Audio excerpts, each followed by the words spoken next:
വരോട് വിഷ്ണു നരസിംഹമൂർത്തി മഹാദേവ ക്ഷേത്രത്തിലെ 21ാമത് പ്രതിഷ്ഠാദിന മഹോത്സവം വിവിധങ്ങളായ പൂജകളോടെയും കലാവൈവിധ്യങ്ങളോടെയും ഭക്തിസാന്ദ്രമായി ആഘോഷിച്ചു. തന്ത്രി ബ്രഹ്മശ്രീ പനാവൂർ പരമേശ്വരൻ നമ്പൂതിരിയുടെ മുഖ്യ കാർമ്മികത്വത്തിലാണ് ചടങ്ങുകൾ നടന്നത്.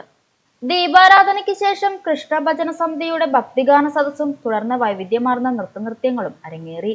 തോട്ടക്കര രാജസ്വാദം അഹല്യ അവതരിപ്പിച്ച ക്ലാസിക്കൽ ഡാൻസ്, കരുമാനാംകുറിശി ചിലങ്ക ടീം അവതരിപ്പിച്ച കൈകൊട്ടിക്കളി, വരോട് അജിത അവതരിപ്പിച്ച കഥാകലക്ഷേപം, ആരാധ്യ അനൂപ്, അനാമിക സോമൻ, അശ്വതി, അനശ്വര എന്നിവർ അവതരിപ്പിച്ച semi classical dance, Anamika Soman, Aparna എന്നിവർ അവതരിപ്പിച്ച ഭരതനാട്യം, അനയ, ആവണി, അമൃത എന്നിവരുടെ ഗ്രൂപ്പ് ഡാൻസ്, വിഭജിക നൃത്തകലാകേന്ദ്രത്തിന്റെ തിരുവാതിരക്കളി എന്നിവ കാണികൾക്ക് ദൃശ്യവിരുന്നായി.